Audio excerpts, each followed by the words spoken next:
जाकिर खान, बहुत बहुत स्वागत है आपका। शुक्रिया सर, थैंक यू। क्या खास है इस सीजन में? तीसरा सीजन जो है वो मम्मी लोगों के लिए। वाह, हम अपनी अपनी मम्मियों को वात्सल्य की मूर्ति से इतर भी देखें एक स्त्री के तौर पे।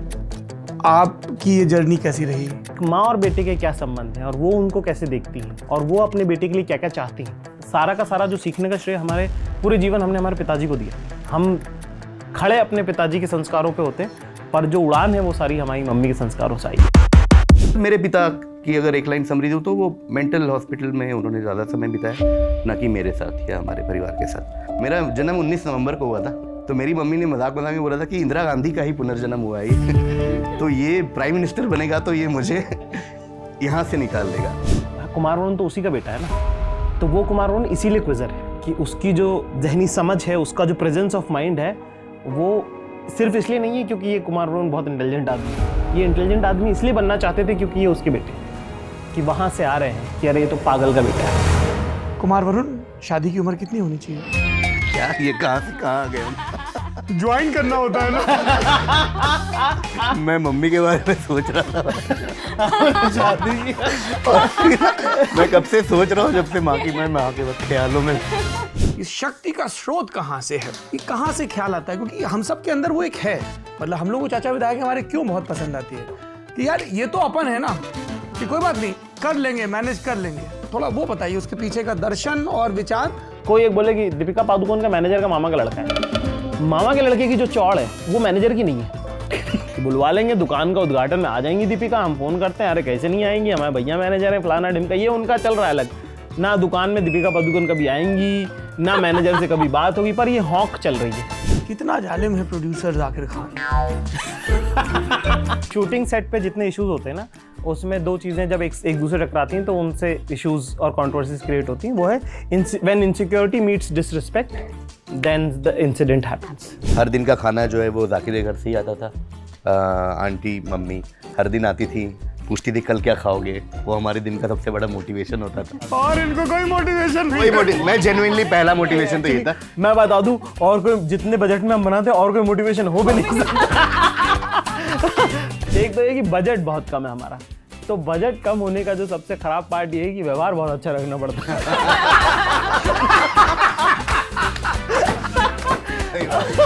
वो स्विच कैसे होता है? क्योंकि शॉट के ठीक पहले वो प्रोड्यूसर जाकिर खान है, अरे ये नहीं हुआ, ये नहीं आया, और अब वो बोले सब शॉट लेते हैं। तो ये सब तो एक्टर हैं, पर आप तो लड़की का बाप भी है। हाँ, और फिर वो दूल्हा भी है। हाँ, है, बड़ा अजीब सा हो गया ना। तो वो लड़के नहीं होते जिनको काम करना पड़ता है उनकी शादी पे, जो अपनी शादी पे फोन, अगर आपका जो फोन कर रहे हैं साहब, मैं वो हाँ, गद्दे पहुंचवाओ। जी हाँ, ये आओ, गद्दे पहुंचवाओ।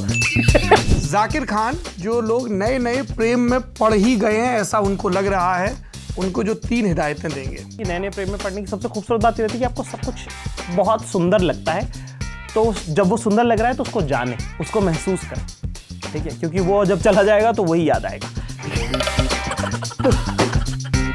आप सुन रहे थे प्रेम ग्रंथ में विशारद की डिग्री हासिल कर चुके श्री जाकिर खान को। जी, धन्यवाद।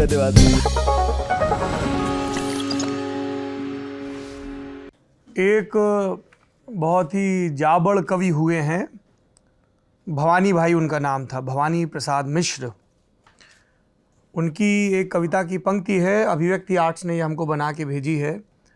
तुम डरो नहीं, वैसे डर कहाँ नहीं है, पर ख़ास बात डर की कि कुछ यहाँ नहीं है। बस एक बात है और वो केवल ऐसी है, कुछ लोग यहाँ थे अब वो यहाँ नहीं है। तो सारा खेल जो है वो डर की ऐसी तैसी करने का है।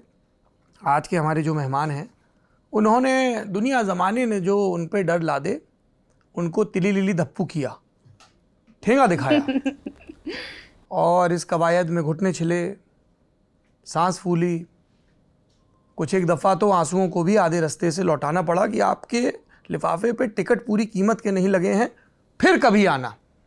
और वो चलते रहे। उन सब का बहुत बहुत हमारे इस ललन टॉप अड्डे में स्वागत है। सबसे पहले हमारे साथ हैं महान वैज्ञानिक, विश्वेश्वरैया की परंपरा से आने वाले महान क्विज़र, अखबारों को पत्रकारों से ज़्यादा पढ़ने वाले, घर लौट के आते हैं तो जितने दिन के अखबार होते हैं सब फैला के इनके घर पर मार्बल नहीं दिखता है क्योंकि अखबार फैले होते हैं।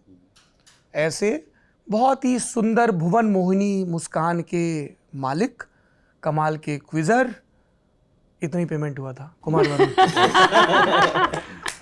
और दूसरी इस देश की मशहूर फुटवियर डिज़ाइनर हैं, और जब ये जूते गांठने की कला में निष्णात हो रही थी तो इनको समझ में आया कि दिल कहीं और लगा है, और इन्होंने एक शेर पढ़ा साहब, फैज़ अहमद फैज़ का शेर है। ये उन दिनों की बात है जब इनके बाकी साथी प्लेसमेंट के लिए हलकान हो रहे थे। शेर कुछ यूँ है कि दिल नाउम्मीद तो नहीं, नाकाम ही तो है, लंबी है गम की शाम मगर शाम ही तो है।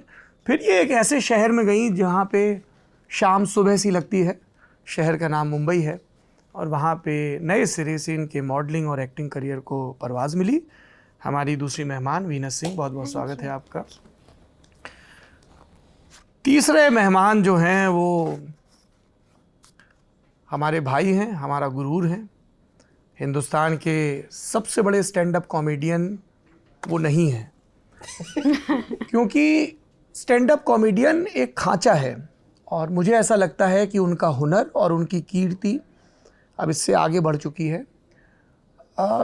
ये कोई ऐसा है जो हम वयस्क है, हम पेशा है, लेकिन परिवार की, देश की, समय की, समाज की कहानियाँ बुनता है बिना भपका काटे, बिना लाउड हुए। और इसीलिए अब इसकी दिग्विजयी कीर्ति पताका इस देश, इस उपमहाद्वीप और इस महाद्वीप से बाहर फैल रही है।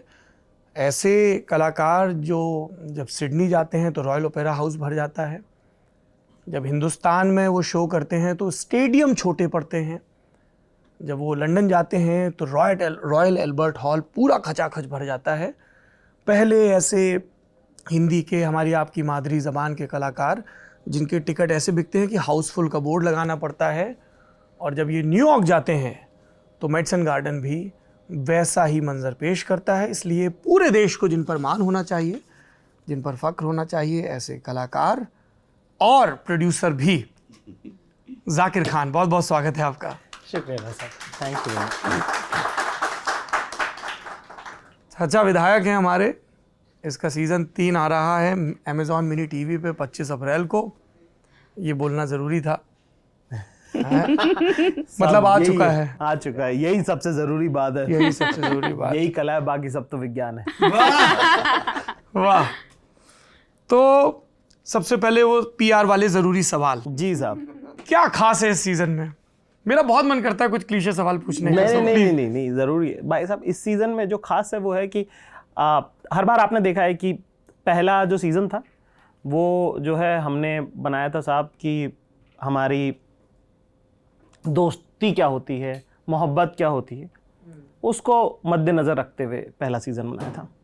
दूसरा सीज़न हमने बनाया पापा लोगों के लिए, कि एक बेटे से एक बाप की क्या अपेक्षा होती है, वो बनाया था। तीसरा सीज़न जो है वो मम्मी लोगों के लिए।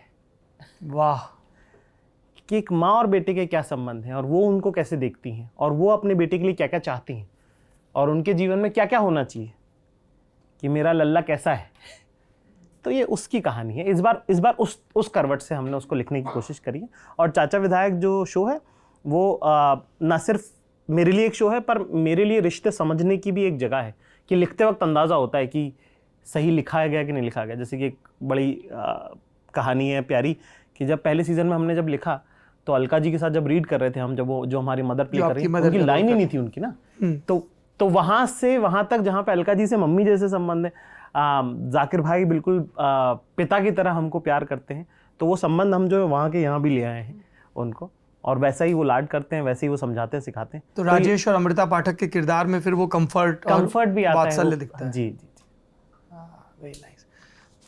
आप जब ये जवाब दे रहे थे तो मैं अपने दिमाग में आपके जितने भी स्टैंड अप कॉमिक अभी तक रिलीज़ हुए हैं ना, कक्षा 11वीं और सब, वो प्ले कर रहा था, और उसमें जहाँ तहाँ माँ का जिक्र आता है, बड़े आत्मीय और बड़े जवान ढंग से आता है, राइट? पर अभी तक कोई आपका मैंने स्टैंड अप कॉमिक नहीं देखा है आउट एंड आउट जो माँ के ऊपर हो। क्या तरलता बहुत है तो उस मतलब थोड़ा बहुत डिफ़िकल्ट है, क्या बोलें क्या छोड़ें? हाँ, आपको जानना भी बहुत ज़रूरी होता है ना अपनी माँ को। आपकी माँ इंसान है या सिर्फ माँ है, ये दोनों चीज़ें आपको देखनी पड़ेंगी ना। तो हमने पिछले कुछ सालों में अपनी माँ को एज इंसान भी समझने की कोशिश करी है, सिर्फ माँ के तौर पे नहीं। क्योंकि जैसे कि हमारी मम्मी तो पढ़ी लिखी नहीं है, तो उनका जीवन में एक ही काम है कि वो खाना खिला देती है हमको। नाम लेके बात करिए माँ का जी। कुलसुम खान नाम है हमारी मम्मी का, ठीक है। सुंदर सा नाम। तो अब हम जैसे कि उनको सब बाई बहन कहते हैं, ठीक है, कुलसुम भाई कुलसुम। तो कुलसुम भाई का क्या है, कुलसुम भाई को आप दिखोगे वो आपसे पूछ लेंगी खाना खाया। वो उनकी लव लैंग्वेज है। वो उनकी लव लैंग्वेज है, वो उससे आप उनको डिनाई नहीं कर सकते, है ना, कि किचन पे उनका आधिपत्य है तो वो देना पड़ेगा आपको उनको। तो हमारी मम्मी को जैसे जैसे हमने अब समझा है, तो हमको इतना जाना है हमने उनको और इतना सीखा है हमारी मम्मी से, जो कि हमने हमारा सारा का सारा जो सीखने का श्रेय हमारे पूरे जीवन हमने हमारे पिताजी को दिया। पर जिन चीज़ों से हम दुनिया जीत रहे हैं अब, वो हमारे पिताजी से नहीं आई हैं। हम खड़े अपने पिताजी के संस्कारों पे होते हैं, पर जो उड़ान है वो सारी हमारी मम्मी के संस्कारों से आई है। हम लोग जब सामाजिक विज्ञान की कक्षा में पढ़ते थे, इम्तिहान होता था, तब पेपर लिखा होता था कि संसदीय व्यवस्था क्या है, सोदाहरण समझाइए। ये दूसरा वाला थोड़ा सोदाहरण समझाइए। हाँ, जैसे कि हमारी अम्मी की बड़ी एक खूबसूरत आदत है कि वो कभी भी किसी से भी जो है बिना किसी अपेक्षा के काम करती हैं। वो कि अगर मम्मी जब आपको खाना खिलाती हैं तो वो इस उम्मीद में नहीं खिलाती कि आप उनकी तारीफ़ करोगे क्या, या वो इस उम्मीद में नहीं खिलाती कि उनको वो एक्ट ऑफ जो लव है, जो giving is love for her, not taking back. You reciprocate, तो वो एक एडेड है, वो एडेड है। वो तो हमने जब ये सिद्धांत अपने जीवन में लाया, हमारे संबंध दुनिया में सुधर गए। ठीक है, कि बस जो आपने किया उतना काफ़ी, यही प्रेम था, है ना। उधर से अगर आ गया तो वाह वाह की बात है। तो पूरे टाइम आप उसके वात्सल्य में रहते हो, उसकी खुशी में रहते हो, उसके मज़े में रहते हो आप, कि कोई भी अगर छोटा सा भी कुछ करो तो उसका ग्रेटिट्यूड भी आता है, उसको प्यार भी आता है आपको। और क्योंकि आप एक्सपेक्ट नहीं कर रहे हो तो आपकी नाराज़गियाँ बहुत कम है। जैसे हमारी माँ की हमसे नाराज़गी नहीं है, क्योंकि वो माँ है ना, वो दे के खुश रहती है। तो वो जब हमने अपने काम में, अपने लोगों में, अपनी चीज़ों में जब धारा उसको, तो उसका एकदम से चमक अलग हो गई। अपेक्षा आपकी नहीं है लोगों से, पर आप कर देते हो। वो जैसे ही साधारण जो ये बात है, वो जब देखना चालू किया तो हमारे दोस्तों से, भाइयों से, अपने लोगों से इतने मधुर संबंध हो गए, इतना प्यार करते हैं। और लोग जब आप उनसे अपेक्षा नहीं करते हो तो जो देते हैं उसका भी रस ज़्यादा आता है और मिलता भी 4 गुना ज़्यादा है। एज कम्पेयर टू आप पूरे टाइम कैलकुलेट कर रहे हो कि मैंने परसों खिलाया था, उसका रिटर्न आया नहीं अभी तक, आप भी चिंता में मरे जा रहे हो, सबसे शिकायतें, आपको नाराज़गी आपके दिल में घर कर गई है, आप मिल रहे हो तो सरकास्टिक बातें कर रहे हो, टेढ़े टेढ़े हो रहे, ठीक है। वो सब एकदम वो रिहा हो गया, वो सब कुछ। सामने वाले को पता भी ना हो कि 48 घंटे पुरानी गरारी है जो कहीं अटकी है। तो क्या मतलब, हम रिहा हो गए, आगे बढ़ गए उस सबसे। अच्छा, हम इससे पहले कि आगे बढ़ें, वन लास्ट क्वेश्चन। आपने एक बड़ी ज़रूरी बात कही कि हम अपनी मम्मियों को वात्सल्य की मूर्ति से इतर भी देखें एक स्त्री के तौर पे। आपकी ये जर्नी कैसी रही? मेरी जर्नी तो बड़ी खूबसूरत रही। मुझे नहीं पता था कि मेरी मम्मी का जीवन इतना डिफ़िकल्ट रहा है। और मैंने रिसेंटली उनसे बात कर करके पूछी कि हमारा क्या, हमारे माता पिता से हम लोग का जनरल भारतीय परिवारों में संवाद बहुत कम रहता है। एक इंसान है, 2 लोग हैं आपके घर में जो रहते हैं, जिनकी एक जर्नी, जिनका एक जीवन है, क्योंकि वो आपके घर में बैठ के आपको सुना रहे तो आपको सुनने का मन नहीं करता है, ठीक है। पर आप रैंडम आदमी की कहानी आप सुनना चाहते हो, आप किताबें ढूंढ रहे हो दुनिया में कि मैं पढ़ लूँ, इसमें से कुछ निकल जाए, फलाना ढिमका। आप रैंडम रिक्शा वालों से आप बात कर रहे हैं कि ये कुछ बता देंगे इंटरेस्टिंग जीवन का ज्ञान। 2 लोग हैं जिन्होंने एक अच्छा खासा एक उम्र का अपना जीवन जिया है, ठीक है। अगर आप उनकी कहानी अगर सुनेंगे, ऑब्जेक्टिवली भी अगर सुनेंगे, तो उसमें से भी बहुत जीवन का रस आपको मिल जाएगा, आपको सिद्धांत मिल जाएंगे अपने बेसिक। हमको as humans to operate we need basic principle. सही गलत नहीं होते प्रिंसिपल, कोई बहुत ग्रेट भी नहीं होते। मतलब ऐसा कुछ नहीं कि आपका प्रिंसिपल बहुत महान है और मेरा कम महान है। वो ऑपरेटिंग सिस्टम है वो, कि आप एंड्रॉयड चलाते हो कि आईफोन चलाते हो, उसमें फ़ोन सब में आ रहा है। प्रिंसिपल आपकी सहूलियत के लिए, आपके जहनी उसके खाचे, सड़क उसकी बनी रहे, उसके लिए होता है। तो वो भी आपको वहीं से भी मिल जाएंगे।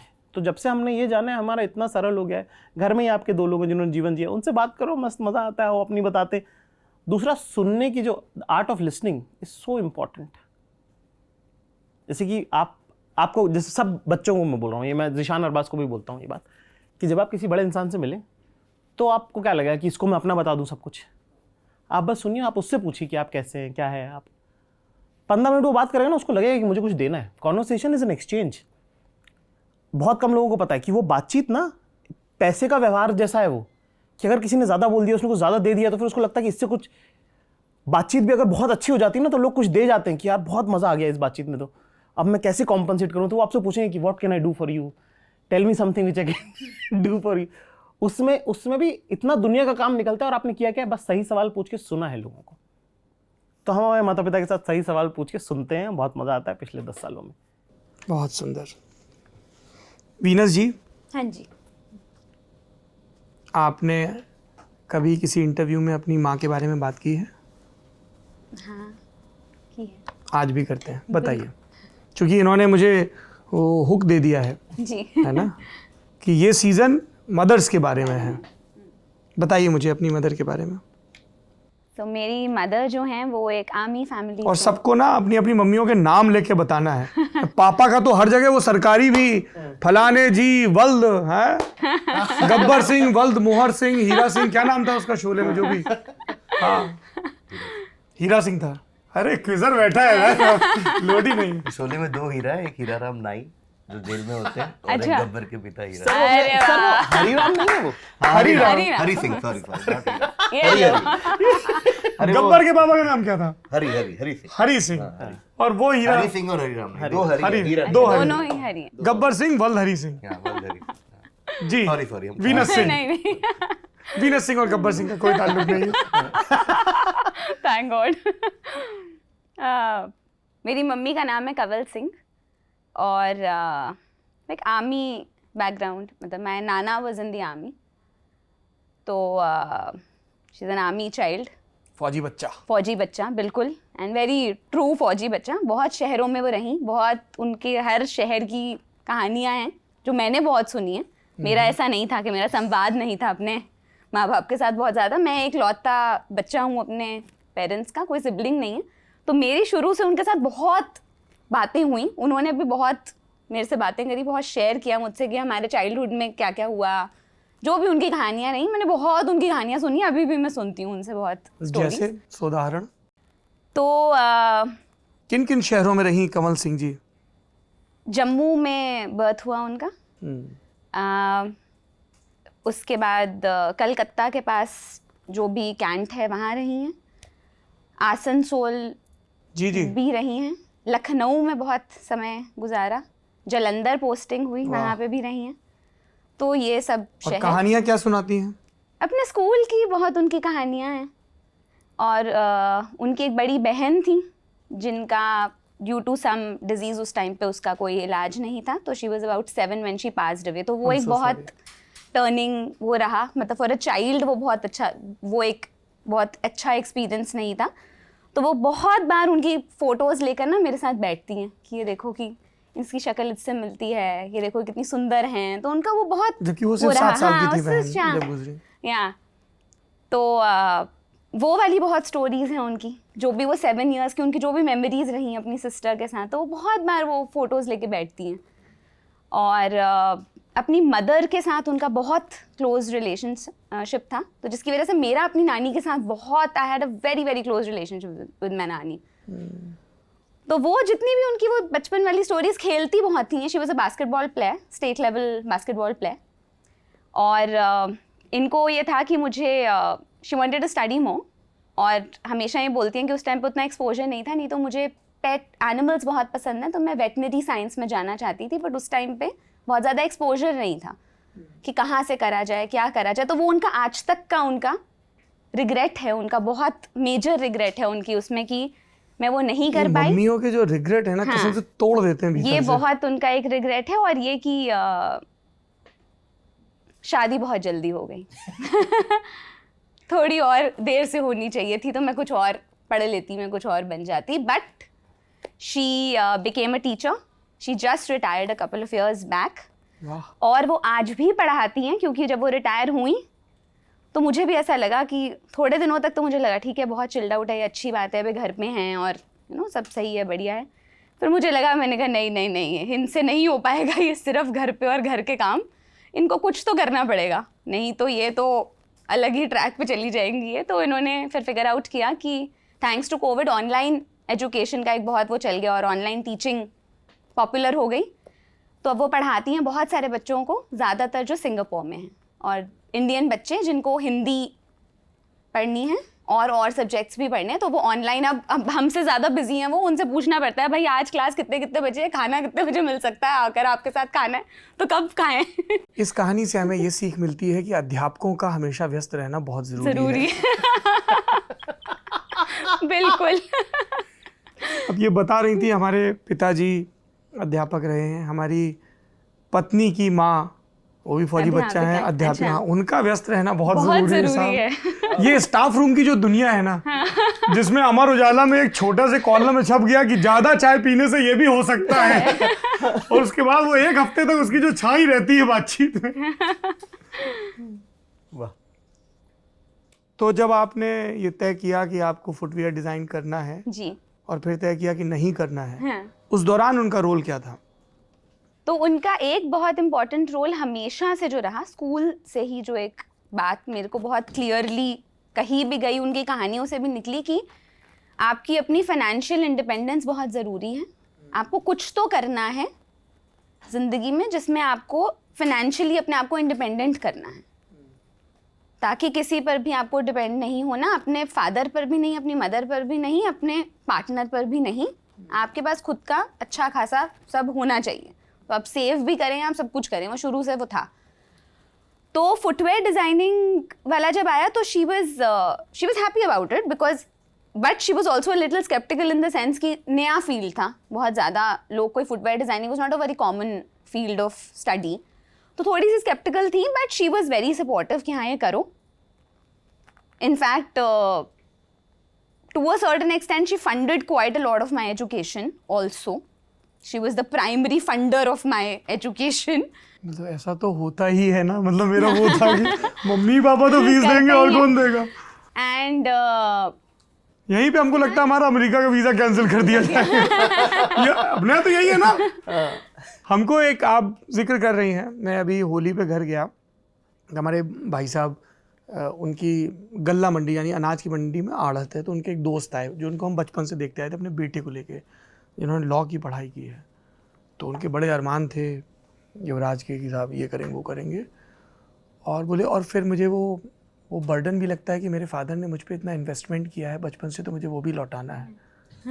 And I was shell shocked because we never think like this. मैंने उसको बोला भी कि भाई तू इन्वेस्टमेंट नहीं है, बेटा है भाई तू। हाँ, तो स्टॉप थिंकिंग लाइक दिस। आप कमल सिंह जी का जिक्र कर रही थी। पूर्णिया में मुझे बहुत कमाल की बहादुर लड़कियां मिली, मेरा फिर से सैल्यूट पहुंचे आप तक। भोला पासवान शास्त्री कृषि महाविद्यालय की लड़कियां, जिन्होंने खम ठोक के कहा कि हम अपने अपने स्टार्टअप खेती में शुरू करेंगे, और ये भी कहा कि शादी की उम्र जो भी नई सरकार बने उसको 21 से बढ़ा के और 25 कर देनी चाहिए, ताकि घर वाले हम पे दबाव देना बंद करें, अपने करियर पे, आर्थिक स्वावलंबन पर फोकस कर सकें। वाह। I remember you girls. जी कुमार वरुण, शादी की उम्र कितनी होनी चाहिए? क्या ये कहाँ से कहाँ आ गए हम? ज्वाइन करना होता है ना। मैं मम्मी के बारे में सोच रहा था। शादी की मैं कब से सोच रहा हूँ, जब से माँ के ख्यालों में शादी में कहा मम्मी आप। माँ पर आएंगे, पहले मानवी पर बताइए। ओह अच्छा, माँ। ओह वाह वाह। क्या बता रहे हैं मानवी को, बताइए। जो भी जुल्फ को रात कहो, फुहार को बरसात कहो, जिस शख्स को चाहो उस शख्स की हर बात कहो। सबसे पहली बात तो वो है जो आज सुबह हमने देखी, वो ये था कि हम अमेज़ॉन मिनी टीवी पे गए और वहाँ पे ट्रेंडिंग में हमारा चाचा विधायक है हमारे चल रहा है, और मोस्ट लव शो में उनका एक शो है हाफ लव हाफ अरेंज। तो मिनी टीवी के पेज पे ऐसा ऊपर नीचे हम दोनों की शक्ल ऐसा दिखी तो बड़ा अच्छा लगा मुझे। पहली बात तो ये है। Who is a better actor? Manvi Gagroo, no doubt, much better actor. Who is a better comedian? मतलब अपने मुंह से बस क्या कैसे अपने बोले? ही मुंह से बोलो। शायद मैं हूँ, रियल लाइफ में शायद वो ज़्यादा फनी होंगी, होंगी। हैं, बोल देते हैं। चलो ये सब करना होता है। करना, व्हाट डू यू मीन भाई करना होता है? नहीं मतलब क्या क्या ऐसा- करना होता है भाई साहब नई नई शादी में? थोड़ा सा बताइए, क्योंकि जाकिर और वीनस की और जो यहाँ एक और नामचीन लोग बैठे हैं, आदित्य कुलश्रेष्ठ कुल्लू जी, इनकी तो शादी नहीं हुई है। तो आप बताइए क्या करना होता है, थोड़ा टिप्स दीजिए हम लोगों को। टिप्स तो पता नहीं, बट क्या करना होता है, आई थिंक एक दूसरे को ये एहसास दिलाना होता है कि तुम हमारे जीवन का एक हिस्सा हो, और ऐसा नहीं है कि तुम ही सब कुछ हो, और वो बड़ी अंडरस्टैंडिंग हमारी है, बड़ी प्रैक्टिकल। ये विरोधाभास लगे। भाई साहब थोड़ा ये समझा दीजिए, ये थोड़ा समझा देते हैं, इसमें एक्सप्लेनेशन लगेगा, ये समझा देते इंदौरी हैं। अच्छा, भाषा। चलो ठीक है, ये समझा देते हैं कि देखो क्या है कि जब आप नए नए रिश्ते में आते हैं तो आप बड़े बड़े वादे करते हैं कि तुम ही मेरा जीवन हो, मेरे लिए तुम सब कुछ हो। बट मुझे ऐसा लगता है कि एक अच्छे हेल्दी रिलेशनशिप में दोनों पार्टनर्स को ये समझना चाहिए कि आपके लिए आपका काम भी है, परिवार भी है, दोस्त भी हैं, आपके हॉबीज़ भी हैं, और उन चीज़ों की रिस्पेक्ट होनी चाहिए कि अच्छा ये अभी दोस्तों के साथ है तो ये इसके लिए बहुत इंपॉर्टेंट है, ये काम कर रहा है तो काम कर रहा है, सिमिलरली काम कर रही हैं दोस्तों के साथ है, तो वो हमारी अंडरस्टैंडिंग बहुत ही ज़्यादा अच्छी है। और हम इस पर डेली काम करते हैं कि अगर हम बैठ के सिर्फ हम इंस्टाग्राम पे रील भी देख रहे हैं तो वो भी मेरा टाइम है जिसकी इज्जत हम एक दूसरे को करनी चाहिए। और अगर हम रात भर बैठ के IPL डिस्कस कर रहे हैं तो उसकी भी काफ़ी वो रिस्पेक्ट करती है कि हाँ ये जाकिर विश्वास वगैरह बैठे हैं, अब ये रात भर IPL की बात होगी and I need to respect that space. तो वो अंडरस्टैंडिंग काफ़ी ज़्यादा, तो एक दूसरे के जीवन का बहुत ही महत्वपूर्ण हिस्सा है पर आप पूरा हिस्सा नहीं है, ये एक लर्निंग। इतना समझदार हो गया रे। चलो क्या निकल गया, ठीक ठीक निकल गया। ठीक ठाक हो गया। Tell me about your mother. हाँ, मैं वही उसी थॉट पे था। और अच्छा ऐसा होता है ना जैसे एक वो सीरीज चल रही है तो आदमी फिर तो मैं थोड़ा उस पे टाइम भी चला मिल गया। गया तो और अच्छे से क्राफ्ट भी कर लूं। नहीं हाँ कि वाइवा में क्या पूछा जा रहा है भाई। We talked about Kulsum, we talked about Kanwal. नाम बताइए माता जी। जी, मेरी माता का नाम निशा पांडे है, निशा चौबे होती थी वो, और निशा पांडे। मैं एक बहुत छोटे से इंसिडेंट से ये कहानी शुरू करना चाहता हूँ। एक बार मैं और जाकिर इंदौर में थे कोइंसिडेंटली, और हम लोग बैठ के ये हमारी दोस्ती का वो फेज़ था जहाँ हम बहुत एक दूसरे के पर्सनल लाइफ के बारे में बातें करते थे।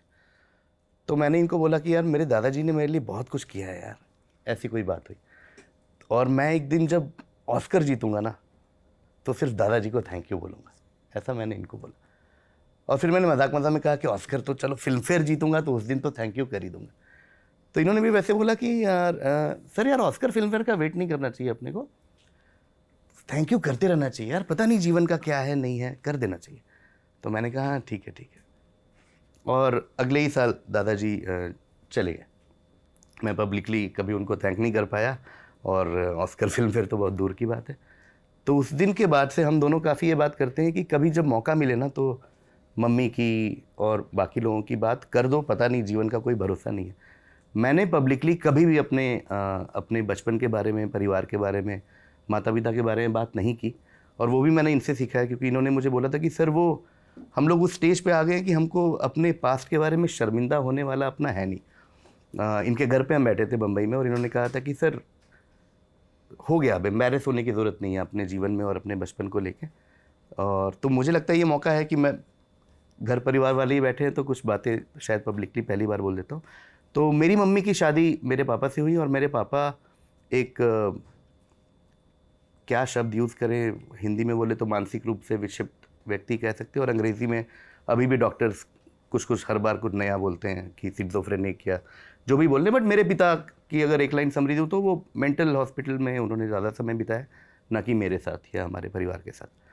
तो मेरी मम्मी कुछ 14-15 साल की होंगी, खिरौली करके एक छोटा सा गांव है, डुमरांव करके एक छोटा सा शहर है, बक्सर ज़िले में है, वहाँ से उनकी शादी होगी मेरे पापा से। तो मैं उनकी लाइफ कई बार देखता हूँ कि उन्होंने जस्ट 10वीं का बोर्ड ख़त्म किया था, और उनकी शादी एक इंसान से हो गई जो किसी लायक नहीं है अगर ऐसे कहें तो, और वो उनका लाइफ पार्टनर है। ये 85 के आसपास की बात होगी। तो मतलब अगर मुझे उनके एंगल से मैं जीवन देखूं तो क्या जीवन है ये, कि उन्होंने भी तो कुछ सोचा होगा लाइफ के बारे में, और उनकी शादी इनसे हो गई, और सारा का सारा परिवार डिपेंडेंट है मेरे दादाजी पे।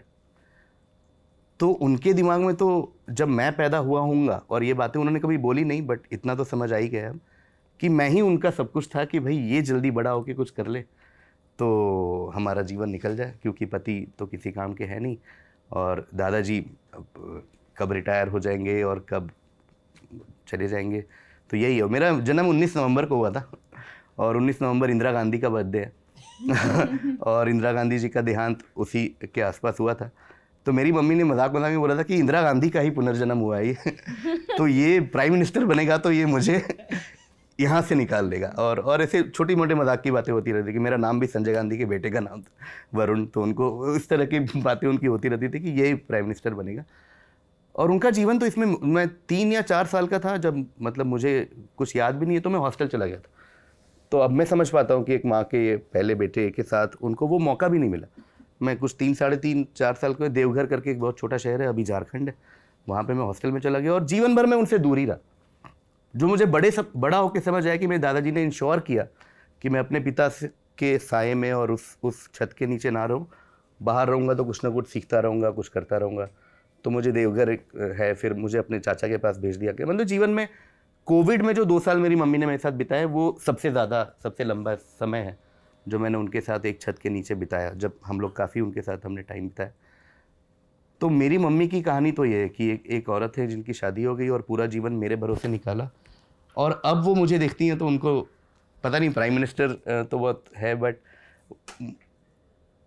मेरी कोई अंग्रेज़ी का कुछ अगर है, रैंडम यूजिंग करके वो बीच में कुछ पॉडकास्ट देख रही थी मेरा जिसमें अंग्रेज़ी में बातें हो रही थी, वो 1.5 2 घंटे वो देख लेती है। उनको कुछ नहीं समझ आता उसमें कि क्या बातें हो रही है। वो क्विजिंग के एपिसोड्स देखती है, उनको नहीं समझ आता, लेकिन वो दिन भर देखती रहती है और मुझे फ़ोन करके बोलती है कि बड़ा अच्छा लगा बेटा तुम। उनको विश्वास नहीं होता कि वो बच्चा जो वहाँ पैदा हुआ था, मेरा जन्म डुमरांव में हुआ है, राज हॉस्पिटल करके एक वो है, आई डोंट थिंक 1985-86 में जब वो हुआ होगा तो उनको लगा होगा कि ये बड़ा होगा, क्या करेगा, अंग्रेज़ी बोलेगा, नौकरी लगेगी नहीं लगेगी। तो बड़े ही बेसिक एक्सपेक्टेशन के साथ हम बड़े हुए, और अब मम्मी को देखते हैं तो अच्छा लगता है। मम्मी बहुत खुश है हमसे, मम्मी हम दोनों से बहुत खुश रहती हैं, और ये भी उनको मम्मी की तरह ही ट्रीट करते हैं। और जब भी मौका मिलता है हम लोग मिलते हैं, और कभी कभी पुरानी बातें होती हैं। मेरी मम्मी कभी जाती नहीं वहाँ, बहुत कम जाती है उन राहों पे, पर जाती हैं तो हम समझ जाते हैं उनके बिना बोले कि हमने, मतलब मैं हर दिन ऐसे बिताता हूँ कि चलो आज अगर वो खुश हैं तो ठीक ही ठाक चल रही है लाइफ। मतलब लोग जब बात करते हैं फॉलोअर्स की, लाइक्स की और इसकी, तो मुझे लगता है कि हम बहुत नीचे से शुरू है। हमारे लिए तो एक फॉलोअर भी बहुत कि कोई एक इंसान हमें फॉलो कर रहा है, हमें वो डुमरांव घाटशिला गोड्डा के। इसमें एक बात मैं ऐसे ही ऐड करना चाहूँगा, आप क्योंकि पहली बार इन्होंने ये बात मेंशन करी, तो भाई कैसे हम अपने इतिहास के बोझ से हम कैसे निकलते हैं कि रिश्तेदार, दोस्तों में, आसपास के लोगों में तो ये है ना कि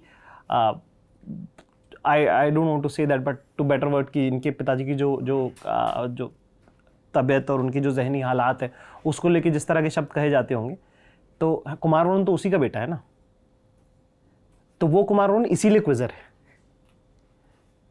कि उसकी जो जहनी समझ है, उसका जो प्रेजेंस ऑफ माइंड है, वो सिर्फ इसलिए नहीं है क्योंकि ये कुमार वरुण बहुत इंटेलिजेंट आदमी है। ये इंटेलिजेंट आदमी इसलिए बनना चाहते थे क्योंकि ये उसके बेटे, कि वहाँ से आ रहे हैं कि अरे ये तो पागल का बेटा है, लेट्स। हाँ, ऐसे ही बोला जाता है। नहीं बिल्कुल ये मैं उस चैप्टर पे गया नहीं, क्योंकि मम्मी की बात कर रहे थे, और हमारे बहुत से ऐसे रिश्तेदार थे। तो मुझे एक इंस्टेंस याद है छोटा सा, कि मैं स्कूल में डिबेट था उस दिन, मैच फिक्सिंग टॉपिक था, क्योंकि तब एनसी क्रोनी वगैरह चल रहा था, और मैं स्कूल में डिबेट जीत के आया और घर आया तो कुछ रिश्तेदार आए हुए, तो दादाजी ने पूछा कि कैसा गया डिबेट। मैंने कहा मैं जीत गया। तो क्या क्या बोला तुमने? तो कुछ मैंने बोला। तो हमारी एक रिश्तेदार देख रही थी, कहती इंग्लिश बोलता है, इंग्लिश में था डिबेट, अच्छा हमें तो लगा था पागल का लड़का तो पागल ही बनेगा ना। और ये बहुत ही नॉर्मल ये बोला उन्होंने। जी तो बहुत नॉर्मली ये बोला जाता था। और मेरे दादाजी और मैं जब अकेले बैठते तो कहते थे, बेटा रूम में तुमसे कितने भी अमीर लोग हो, गरीब, जिस तरह के लोग हो, सबसे इंटेलिजेंट और अवेयर तो तुमको होना है उस रूम में, कुछ भी हो जाए। अष्टावक्र की कहानी सुनाते थे वो मुझे हर रात, इसलिए शायद मैं महाभारत से इतना ऑब्सेस्ड हूँ आज तक, कि कहते थे कि अष्टावक्र की कहानी याद रखना कि उनके पिता वटेवर उतने इंटेलिजेंट नहीं थे, और लोग कहते थे कि उसका बेटा तो वही बनेगा, और अष्टावक्र बन गए। तो तुम अष्टावक्र हो, तुम्हें अष्टावक्र बनना है, तो मेरा जीवन का पर्पस अष्टावक्र बनना है। सिर्फ इस वजह, ये बहुत बड़ा मोटिवेशन था कि कोई कभी ये ना बोल दे कि ये तो अच्छा उसका बेटा है ना, ठीक है। पता नहीं साहब क्या हो गया है ये मेरे पेशे में, कि मुझे लगता है ये एक लाइट कॉमेडी शो है। सॉरी मैंने नहीं, आपका दोष नहीं, मैं बहुत कृतज्ञ हूँ। देखिए, भूल भी जाएं 2-4 मिनट के लिए कि कैमरा है, कोई भी 1 सेकंड के लिए भी आपको अपने दुख की लिपि पढ़ने का तरीका बताए, तो उससे ज़्यादा आप कृतज्ञ नहीं हो सकते। वो कितना ट्रस्ट कर रहा है। मैं अभी हिंदी के एक कवि हैं, लेखक हैं, व्योमेश शुक्ल, उनकी किताब पढ़ रहा हूँ, गार्जियंता। तो उसमें एक वाक्य है नींद मनुष्य का मनुष्य पर भरोसा है। वाह, कि मैं सुबह उठूंगा, कि सुबह उठूंगा और मैं, मान लीजिए आप एक कमरे में सो रहे हैं, तो आप सबसे आदिम चीज सोचिए ना कि कोई मुझ पे हमला नहीं करेगा, कुछ नहीं करेगा, आई कैन स्लीप। सेफ हूँ। आप तभी सो पाते हो ना। अगर आपको खतरा होगा तो कितने दिन बीत जाएं, आपकी आंखें अधमुंधी रहेंगी, चौकन्नी रहेंगी। तो नींद वो भरोसा है। और दुख तो और उससे भी ज्यादा की आगे की चीज, कौन ही बोलता है, कौन ही सुनता है और कौन ही समझता है। मैं दरअसल ये कह रहा था कि मैं चुनावी यात्रा कर रहा हूँ, तो वहाँ पे भी ये बातें हो रही। पिछले दिनों भी नीरू बाजवा जी आई थी, वो एक अपनी कहानियाँ बता रही थी बहुत। और ये इसलिए ज़रूरी है दुख की कहानियाँ कहना, क्योंकि दुनिया लगातार करुणा का स्टेटस लगा लगा के क्रूर होती जा रही है। तो फट से जज कर देते हैं ना, ऐसा ऐसा ऐसा। इसलिए ये कहानियाँ कहना ज़रूरी है। पर अभी टॉपिक चेंज करते हैं, क्योंकि मेरी आँख की कोर गीली हो गई थी साहब। और मैं इसलिए मैं चाहता हूं कि वीनस जी ने क्या पढ़ाई की है, जरा इसका इम्तिहान हो। हम चारों लोगों ने जूते पहने हैं। तो जैसे हम लोग क्या है ना, हमारी एडिटिंग की ट्रेनिंग है वीनस, तो हम कहीं कुछ देखें, हम अच्छा फॉन्ट साइज ये है, यहाँ टाइपो हो गया, आप जरा हमारे जूतों के बारे में बताइए भैया, कैमरा अपना एडजस्ट कर लीजिए। हाँ जरा कुमार वरुण के जूते आपको देखते ही होता होगा, अच्छा इसमें ये मटेरियल है, सोल ऐसा कुछ ऐसा होता होगा ना।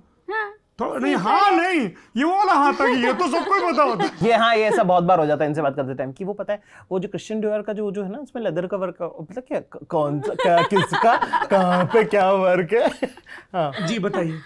स्नीकर है सर। स्नीकर, हाँ, बहुत पॉपुलर हो गए हैं आजकल, पहले नहीं होते थे। क्या वजह क्योंकि रही इसकी? आई थिंक कंफर्ट की तरफ जो हमारा एक चेंज आया कि कंफर्टेबल जूते बहुत इंपॉर्टेंट हो गए। हम पहले पहनते होते थे, या हमारे फादर्स के टाइम तक जो भी जूते चलते थे वो फॉर्मल जूते, जैसे हम स्कूल में जो पहनते थे वो लेस वाले बिल्कुल फॉर्मल जूते, बूट, ऑफिस ऑक्सफोर्ड जाने बूट के लिए टाइप भी के। वही होते थे। ज्यादातर लोग जब तैयार होते हैं, सूट पहनते तो नीचे वही होते थे। अब आप देखेंगे कि ये वाले जूते भी लोग पहन लेते हैं, ऑफिस में भी पहन लेते हैं, सूटों के साथ भी पहन लेते हैं। क्योंकि वॉकिंग का जब बहुत ज्यादा, स्पेशली वेस्ट में, क्योंकि ये बहुत हुआ कि पैदल चलना वहाँ बहुत होता है ना, बाहर लोग ज्यादातर पैदल चल के ही जा रहे हैं, तो उनको ये रियलाइज हुआ कि ये बहुत कंफर्टेबल तरह का जूता है। और उससे करते करते फिर वो पॉपुलर फैशन में भी आ गया कि अब आप सूट के साथ भी, बड़े डिजाइनर्स ने सूट्स के साथ भी इस तरह के जूते पहना दिए, तो वो पॉपुलर हो गए। वाह, तो ये तो स्नीकर हो गए। ये स्नीकर है, हमारे ये भाई भी के स्नीकर है, जूते? ये भी स्नीकर है। कौन सी कंपनी है गुरु ये ऑफ वाइट है, ये ऑफ वाइट है। हाँ कंपनी का नाम ऑफ वाइट है? हाँ, कंपनी का नाम ऑफ वाइट है। और उसका ये बहुत पॉपुलर वो है कि वो अपना ये टैग ऐसे बाहर लगाते हैं। ये टैग उसका निशान है, ये हटाना नहीं होता है। ऐसा वो जूता बेचते वक्त बताते भी हैं या पता ही होना चाहिए? हाँ, वो मतलब शुरू में वो नहीं बताते बताते होते भाई। थे, वो ये पता ही होना चाहिए हाँ, तो आपको एक कि दो आप- दो तीन लोगों ने शायद वो किसी की वाइन मम्मी, पीनी है तो गिलास पहले हिलाना ही है। ये तो सबको पता है। ये उनका ईमान नहीं ये वाले वीडियो आए कि दो तीन लोगों ने ये खरीदे और उनकी मम्मियों ने शायद वो काट दिए कि अरे तुम ये टैग लटका के क्यों घूम रहे हो, ये तो नहीं ये भी लटकना स्नीकर चाहिए। है। और आपने जो पहन रखा है देवी जी, ये जूतियां मैंने हैं? पंजाबी जुत्ती पहनी हुई है। वाह, पटियाला अमृतसर? ये एक कंपनी है फिजी गॉबलेट करके। नाम नहीं लेना है। लेना, अच्छा, ठीक हमारा है। भी भैया ऐसा क्या, हम भी बोल सकते थे कुमार वरुण ने जो हाई हील बनाती है ऑल्टो उसके जूते पहने, पर हमने बोला नहीं बोला। अरे सच तो में हमने ऑल्टो ऑफ है? वाइट तो बोला। आपने आपने गेस कर दिया? हाँ, लिखा वाह। हुआ है। लिखा, अच्छा लिखा हुआ है। मैंने कहा इन सबसे ज्यादा फुटवेयर तो आपको पता है, आपने देखते ही ऑल्टो बोल दिया। मैंने कहा अरे वाह यार।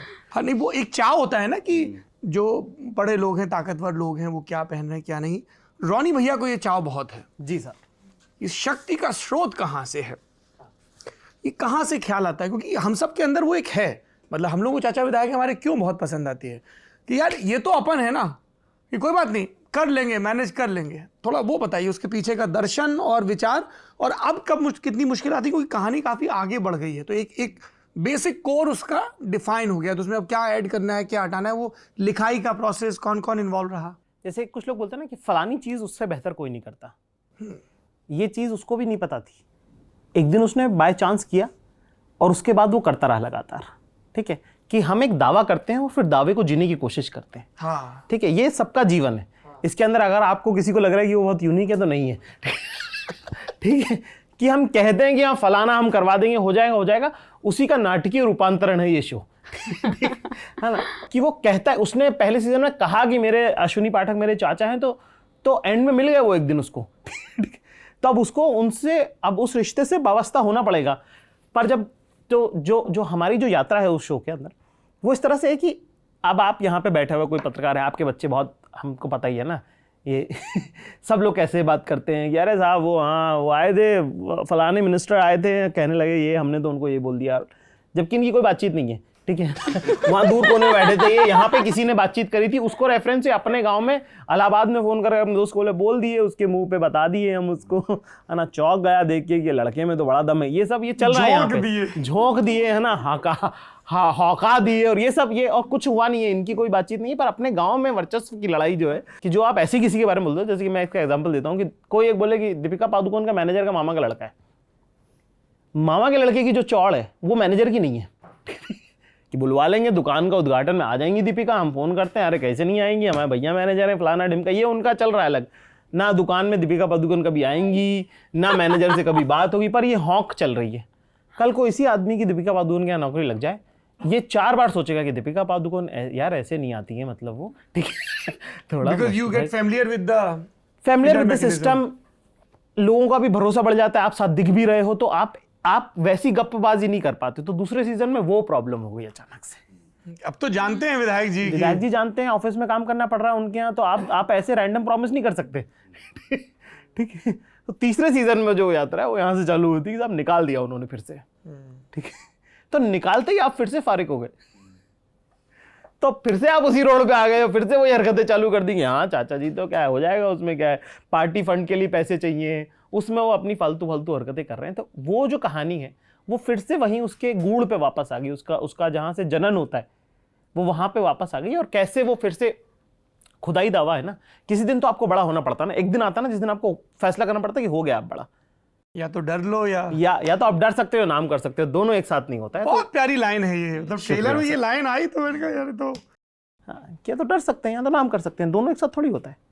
तो वो उसी लाइन को जीते हुए ये सीजन चलता है।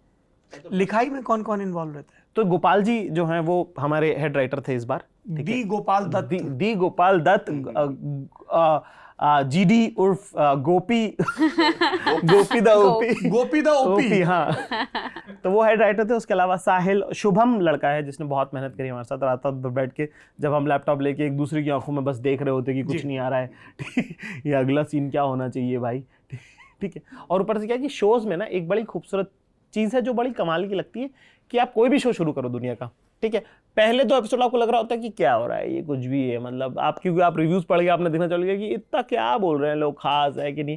कहानी का यही तो कमाल है कि वो आपको ऐसे बांधती है बिल्कुल कि 2 एपिसोड आप देख रहे हैं ठीक ही है, इतना कोई खास नहीं है, और वही 5वें एपिसोड में आप रो रहे हैं कि ये ऐसा क्यों हो गया। क्योंकि हमको 2 सीज़न का सेटअप भी करना है, उसके साथ उसको लेके भी आना है और वहाँ तक पहुँचना भी।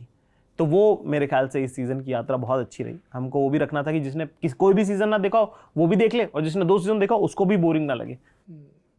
बहुत अच्छी बातें हो गई इस इंटरव्यू में। अब थोड़ा सा सख्त बातें की जाएं। जी साहब, कितना जालिम है प्रोड्यूसर जाकिर खान? बिल्कुल भी नहीं मैं तो हमेशा बोलती हूँ अभी अगला सीजन अनाउंस नहीं हुआ है, सच बोल सकती हो। कोई बात नहीं मैं हमेशा बोलती हूँ कि इन्होंने बिगाड़ दिया है एक्टर्स को।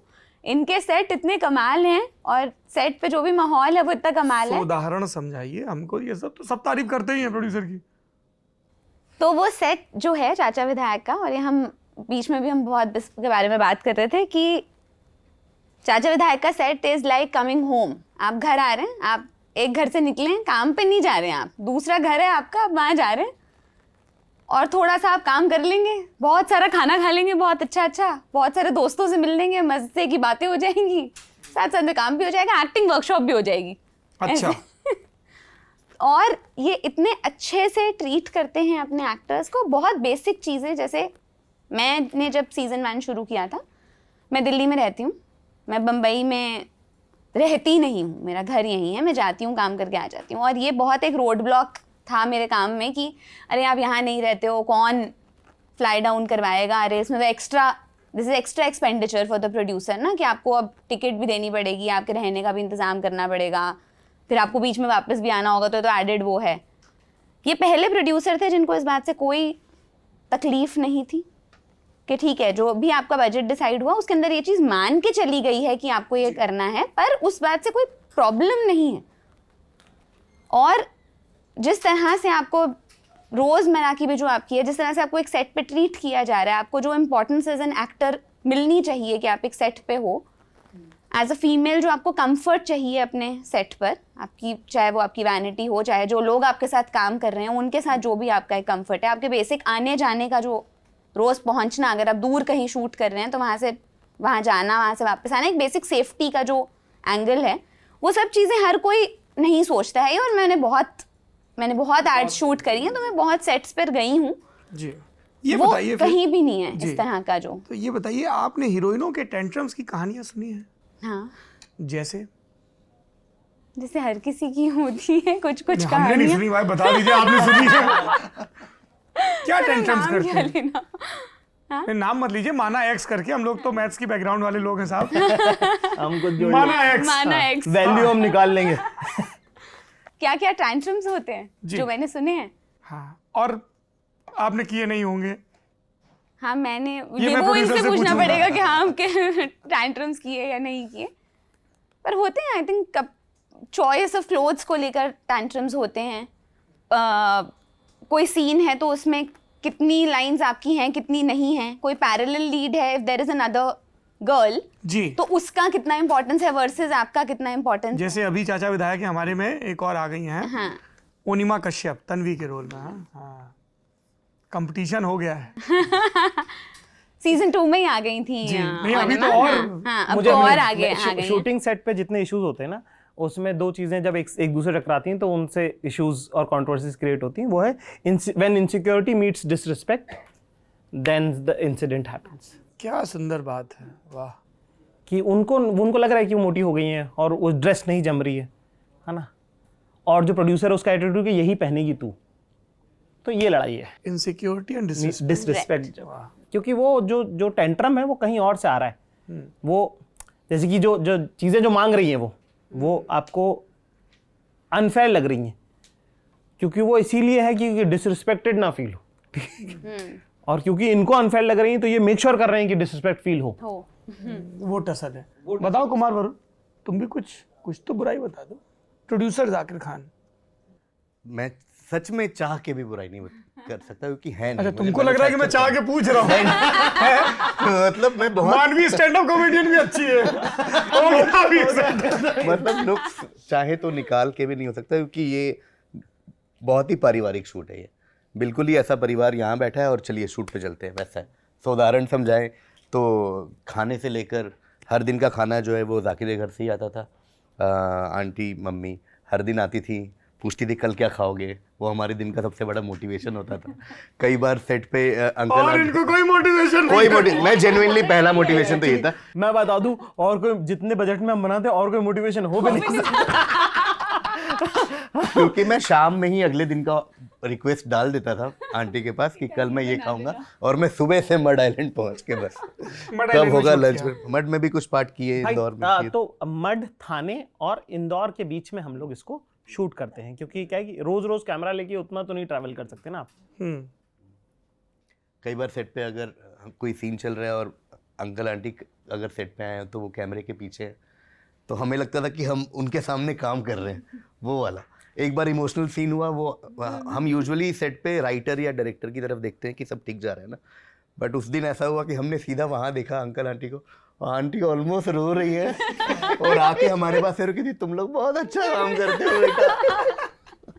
क्या भावुक दिन था यार। कि अरे हम लोग बहुत अच्छा काम करते हो, इतना अच्छा लग रहा है। आज सुबह ही कुल्लू को कह रहा था कि फैमिली परिवार साथ है तो आप तो सब हो जाता है, सब देख लिया जाएगा, है ना, वो वाली बात। एक चीज जो मैं बताता हूँ, मैं अपनी बुराई बता देता हूँ आपको। बताइए साहब। एक तो ये कि बजट बहुत कम है हमारा, तो बजट कम होने का जो सबसे खराब पार्ट ये है कि व्यवहार बहुत अच्छा रखना पड़ता है।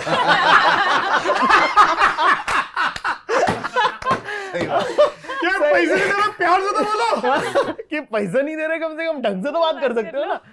तो एक चीज जो नियम से हम शुरू में बम्बई आए तो कुछ चीजें हमको जो होता है ना कि आप कैसे बिहेव करते हो, उसमें ये डिसाइड करता है कि आपने शुरू में आपके क्या अनुभव रहे। तो जैसे एक जो हमारा अनुभव रहा है वो है कि किसी शूट पे हम गए थे, वहाँ पे चिल्लम चिल्ली बहुत थी कि एकदम डायरेक्टर चिल्ला रहे हैं और ये डीओपी को डांट दे रहे हैं और एडी को धक्का वक्का दे दिया और ये सब। तो हम जितने लोग को हायर करते हैं अपने सेट पे, डायरेक्टर हो, एडी हो, डीओपी हो, उनसे हमारा एक ही रिक्वेस्ट है, हमारा लाइफ में नियम है ये सब कि काम 19 चलेगा, आदमी 20 चाहिए, ठीक है।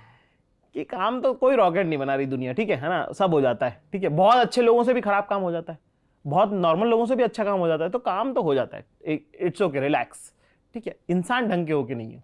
तो हमारी एक ही रिक्वेस्ट रहती है उनसे कि भाई चिल्लम चिल्ली नहीं करना, काम हो जाएगा, एक दिन एक्स्ट्रा लग जाए कोई बात नहीं, चिल्ला चौट ये सब, कले वले किटकिट ये वो फलाना ढिमका, माहौल खराब, ये सब नहीं चाहिए। मेरे को बहुत जादूगर लगते हैं वो लोग जो क्या हो रहा है यहाँ पे, चिल्ला रहे हैं बेवकूफ लोग, काम नहीं कर सकते। सर टेक करेंगे, एक्शन, रिएक्शन, क्या वो डर गया बेचारा, का एक्शन एकदम बिल्कुल थोड़ा सा वो हाँ, मतलब कि एक बातचीत का भी एक और आर्ट का काम है, नरम काम है, एकदम से आप कोई लोहा पीटने का काम थोड़ी, नरम काम है। तो उसके लिए थोड़ा उनको स्पेस दीजिए। लोग बोलते हैं ना एक्टर के टैंट्रम होते हैं फलाना ढिमका, एक्टर 4 होते हैं सेट पे, बाकी लोग 150 होते हैं। तो 150 लोग ही बताएंगे ना कि चार लोग क्या करते हैं, 4 लोग बेचारे कभी बता ही नहीं पाते उनका क्या नैरेटिव है। चाक पे हल्का हाथ लगता है, हाँ ना, हाँ, तभी तो वो उठेगा। हाँ। तो actor is the most ill treated person on the set. सब लोग अपना अपना लगे हुए हैं कि लाइट सही हो जाए, ये पीछे का पेंट ठीक रहे, कैमरामैन अपना एंगल देख रहा है, उसका कोई नहीं पूछ रहा कि तुमको लग रहा है ठीक सीन में पहुंचे कि तुम पहुंचे, इमोशनली तुम वहां पहुंचे कि नहीं पहुंचे। तो अब सब लोगों ने जब अपना 250 लोग हैं, वो मतलब शूटिंग का काम हर दिन एक बारात आ रही है वैसा काम है, और एक्टर एक्ट्रेस का हर दिन दूल्हा दुल्हन बनने का काम है। क्या कितना सुंदर है, देखो आप खुद तैयार हो रहे हो, कोई कपड़े ला दे रहा है, आप बात कर रहे हो, कोई इधर आंखों में काजल लगा रहा है, कोई मेकअप कर रहा है, कोई बाल बुला रहा है, आपके रोज दूल्हा बनने दुल्हन बनने का काम है ये। पर जब आप पहुंचते हो तो जैसा दूल्हा दुल्हन के साथ होता है फेरे के टाइम पे, सेम है कि तुम तो करो भाई, छोड़ो ये, तुम मत बताओ कि तुम गर्मी लग रही है, यहाँ पे काट रहा है सूट, बैठ जाओ, अभी पंडित जी बताएंगे कितने बजे होगा। हाँ, तो ये वहां पे वो हो जाता है। तो एक वो हमने देखा कि यार ये तो सही नहीं है। तो जितने भी एक्टर्स, चाहे वो एक सीन के लिए आए चाहे 10 सीन के लिए आए, एक तो ये कि चिल्लम चिल्ली नहीं, दूसरी जो चीज़ जिसका मेरा अहद था वो ये कि मैंने एक साइड पे देखा जिसमें बहुत ईगो क्लैश है कि फलाने मेरी वैनिटी में आएंगे, मैं उनकी में क्यों रिहर्सल करने जाऊं, और वो यहाँ क्यों नहीं आ सकते, मैं क्यों नहीं जा सकता, फलाना, इस टाइप का बहुत हो जाता है। वही व्हेन इनसिक्योरिटी मीट्स डिसरिस्पेक्ट, ठीक है। तो ये मेरा नियम है as producer, as the show runner of this show, और जो भी हम करते हैं उसमें ये मेरा नियम है कि मैं आ रहा हूँ तुम्हारी वैनिटी पे। तो इनके साथ मैं लाइंस प्रैक्टिस करने के लिए मैं इनकी वैन पे जाता हूँ, और भी जो एक्टर्स हैं चाहे वो एक सीन करने भी आए, उनसे पहले मैं जाके मिलता हूँ, मैं दरवाजा खटखटाता हूँ, मैं मिलता हूँ। तो उससे क्या एक सहजता आती है सेट पे। तो ये 2 चीज़ें मेरे ख्याल से जो कि वो स्विच कैसे होता है, क्योंकि शॉट के ठीक पहले वो प्रोड्यूसर जाकिर खान है, अरे ये नहीं हुआ, ये नहीं आया, और अब वो बोले सब शॉट लेते हैं। तो ये सब तो एक्टर हैं, पर आप तो लड़की का बाप भी है, हाँ, और फिर वो दूल्हा भी है, हाँ, है ना, बड़ा अजीब सा हो गया ना। तो वो लड़के नहीं होते जिनको काम करना पड़ता है उनकी शादी पे, जो अपनी शादी पे फोन अगर आपका जो फोन कर अरे साहब मैं वो हाँ, गद्दे पहुंचवाओ, जी हाँ, ये होते गद्दे पहुंचवाओ। तो लिटरली हो रहा है कि आप स्टेज पे हो और हाँ वो उनके लिए गाड़ी पहुंच गई स्टेशन और वो चल रहा है। यार क्या कर रहे हो तुम लोग, वहां जीजा जी नाराज हो रहे हैं, देखो जरा उसको फटाफट।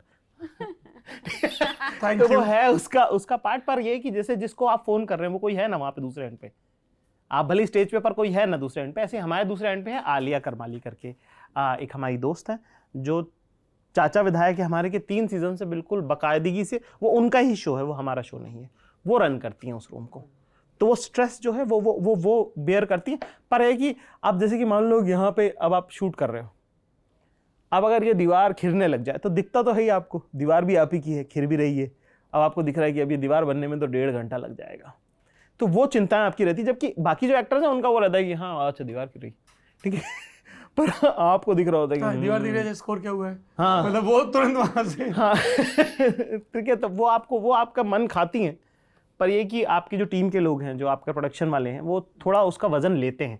ये अनफेयर होगा मैं कहूँ कि साहब हम ही हैं, ये शहर किसने बसाया, मैंने। अच्छा आखिरी सवाल, फिर हम ऑडियंस वेट कर रही है। ये रील के लिए है। जी जी साहब। वैसे तो रीलें कहाँ से, कन्हैया मेरा भैया, कहाँ से निकलेंगी आपको खुद पता मैं बड़ा भैया, मैं बहुत फैन हूँ उस पूरी सीरीज। नो या कभी मैं कभी वो। जाकिर खान, हाँ। जो लोग नए नए प्रेम में पड़ ही गए हैं ऐसा उनको लग रहा है, उनको जो 3 हिदायतें देंगे? मेरे ख्याल से 3 हिदायतें ये रहेंगी। नए नए प्रेम में पड़ने की सबसे खूबसूरत बात ये रहती है कि आपको सब कुछ बहुत सुंदर लगता है, तो जब वो सुंदर लग रहा है तो उसको जाने, उसको महसूस करें, ठीक है, क्योंकि वो जब चला जाएगा तो वही याद आएगा। तो उसको महसूस करना बहुत जरूरी है। वाला कि तुम ध्यान नहीं दिया और निकल भी गया, तो ये नहीं होना चाहिए, क्योंकि वो अनुभव जीवन भर आपके साथ रहने वाला है, ठीक है। दूसरी बात है कि कितना भी प्रेम आपका घनिष्ठ हो, कितना भी गाढ़ा हो आपको प्रेम, कितना भी आपकी जो है इश्क में शिद्दत और गहराई हो, पर अपनी इज्जत करना मत छोड़ना, ठीक है, क्योंकि खुद की इज्जत जो इंसान, वो किसी और की जिंदगी में क्या इज्जत करेगा जो अपनी इज्जत नहीं करता। प्रेम की पराकाष्ठा एक जगह और अपना आत्मसम्मान का एक लाइन उसमें जो है आपको साथ लेके चलना पड़ेगा, है ना। तीसरी बात ये कि अपेक्षा मिनिमम रखिए आप। जब एक्सपेक्टेशन आपकी लो रहेगी तो हर कुछ एंजॉय कर पाएंगे आप, ठीक है। ये 3 सत्य। आप सुन रहे थे प्रेम ग्रंथ में विशारद की डिग्री हासिल कर चुके जाकिर खान, श्री जाकिर खान को। जी धन्यवाद साहब। जी, ऑडियंस क्वेश्चन। हेलो सर, मेरा नाम श्रद्धा है। मेरा आपसे सवाल ये है कि आपके करियर में अचानक से स्विच कैसे आया? जैसे आपको म्यूजिशियन बनना था, आपने इंजीनियरिंग भी की, तो अचानक से कॉमेडियन और इतना स्विच हर मतलब आपके करियर में वो कैसे आया? आप एक तो एक त्रुटि जो है सवाल में वो ये कि इंजीनियरिंग मैंने नहीं करी है। बहुत लोग करते हैं, कॉमेडियंस बहुत सारे इंजीनियर हैं, तो उस वजह से लगता है कि सब लोगों ने इंजीनियरिंग करी होगी, पर मैंने तो नहीं करी। पर कोई बात नहीं, आप सवाल आपका ठीक है। अचानक से स्विच नहीं आता, बहुत दिनों से वो कोई बात ना कि चाय एक सेकंड में नहीं उबलती, उसको वक्त लगता है, वो धीमी आंच में धीरे धीरे पक रहा होता है। तो मेरे ख्याल से बहुत बचपन से मैं कोशिश कर रहा था कि लोगों में बातचीत करके वाक चपलता जिसको कहते हैं जी, वो उसका फ़ायदा मुझे बहुत दिख रहा था कि अच्छा बोल पाने के अपने एक फ़ायदे हैं, और मुझे लग रहा था कि इसी में अगर कुछ हो जाए। और फिर हमको इसीलिए हमने रेडियो चुना, क्योंकि हमको लगा कि शक्ल तो इतनी कोई खास नहीं है, हमको कौन ही टीवी पे लेगा ये सब वो सब, तो रेडियो में चले जाते हैं, किसी को दिखेगा भी नहीं और अपन बोल भी लेंगे तेज़। और उस टाइम पे हमारा मोबाइल पे बात करने का गेम बड़ा स्ट्रांग था, ठीक है। That's the operative part guys. तो हमको लगा कि इसमें तो फोड़ ही देंगे हम रेडियो पे। हेलो सर, मेरा नाम गीतांजलि है। जी। मेरा सवाल ये है कि हरिशंकर प्रसाद जी को तो हम सभी जानते हैं, मशहूर व्यंग्यकार हैं वो। उन्होंने समाज पर जो भी उस समय वर्चस्वशाली लोग रहे हैं, जो उस समय भेदभाव की संरचना रही है, सब पर व्यंग्य किया है। मतलब मुझे ऐसा लगता है कि शायद हमारे जो वर्तमान जितने भी स्टैंड अप कॉमेडियन हैं वो अब हास्य तक सीमित रह गए हैं। जी, ऐसा क्यों है? नहीं ऐसा नहीं है। बहुत तरह के लोग बहुत तरह तरह का काम करते हैं। पंडित राजन साजन मिश्रा साहब हैं, उनका एक इंटरव्यू मुझे बहुत सुंदर लगा। उनकी एक बात थी, उनसे किसी ने कहा कि साहब जो है आर्टिस्ट जो हैं वो एक ही एक राग गाते रहते हैं, ठीक है ना। अब कोई यमनी गाता है तो वो यमनी गाता है, कोई साहब किसी को तोड़ी पसंद है तो तोड़ी ही तोड़ी गाता रहता है। तो उन्होंने कहा कि साहब संगीत इतना बड़ा जो है विधा है, सागर जितनी विधा है, किसी से यमन में गंधार मध्यम लग जाए वही बड़ी बात है। तो जिसका जिसमें पारंगत है उससे आप वो सुने। तो बहुत सारे लोग हैं जो सटायर करते हैं, जो क्वेश्चन भी करते हैं, जो स्टेटस को चैलेंज भी करते हैं। आपको अगर वो उस तरह की कॉमेडी देखनी तो हैं वो लोग, तो आप उनको देखिए। आप सवाल मेरा ये है कि आपको मैंने जितना पढ़ा है, आप काफ़ी लिखते भी हैं। जी सर। तो मुनव्वर राना साहब का एक शेर है कि किसी को घर मिला हिस्से में, किसी के दुकान आई, मैं घर में सबसे छोटा था, मेरे हिस्से में माँ आई।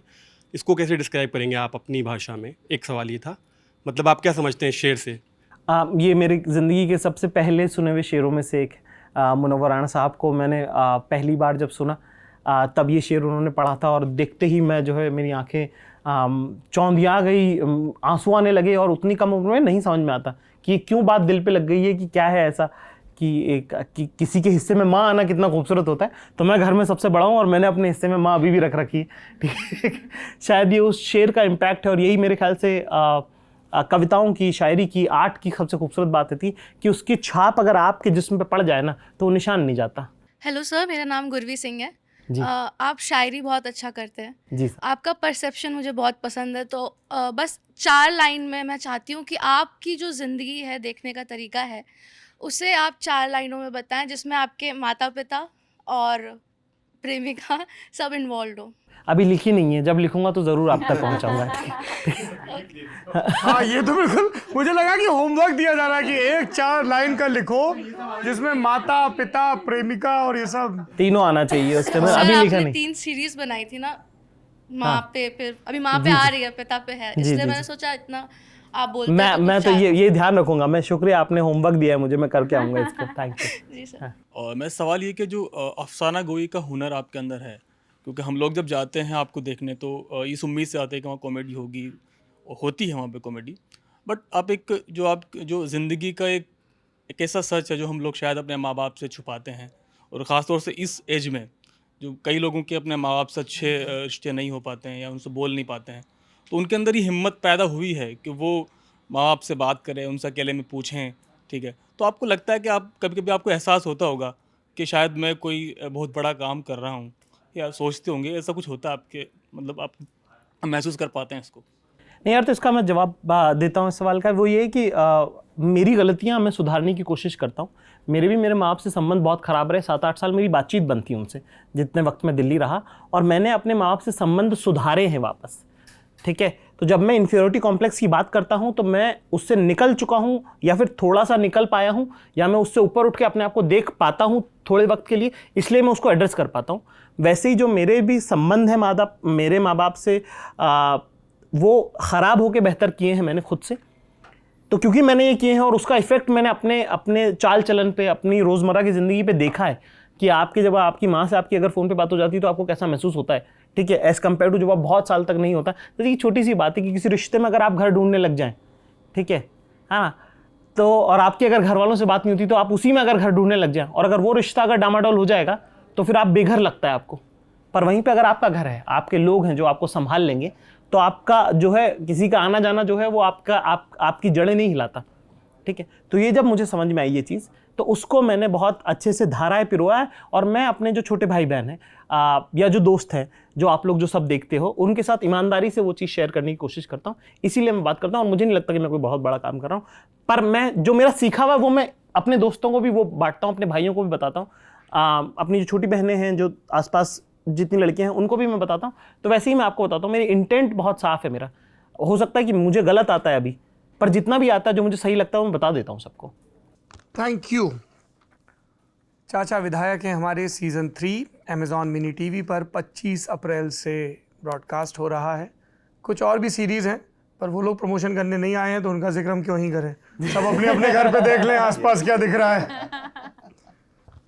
शुक्रिया कुमार वरुण, थैंक यू। खूब तप के निकले हैं आप, खरे भी निकले हैं, और आपकी माँ, हम सबकी चाची निशा जी को खूब गर्व होगा आप पे, है ऐसा मैं कह सकता हूँ दावे से। शुक्रिया अपनी नितांत निजी ज़िंदगी के कुछ टुकड़े हमसे साझा करने के लिए। शुक्रिया वीनस, बहुत शुभकामनाएं आपको। बहुत आभार आपका जाकिर खान साहब, आप यूं ही हिंदुस्तान को रिश्तों की अहमियत समझाते रहें और आगे बढ़ते रहें। अभी तो पार्टी शुरू हुई है। जी साहब, बस आपका आशीर्वाद चाहिए भाई साहब, है ना। आप देख रहे हैं ललंटॉप अड्डा। बातचीत आज यहीं तक, लेकिन संवाद का सिलसिला चलता रहेगा। शुक्रिया।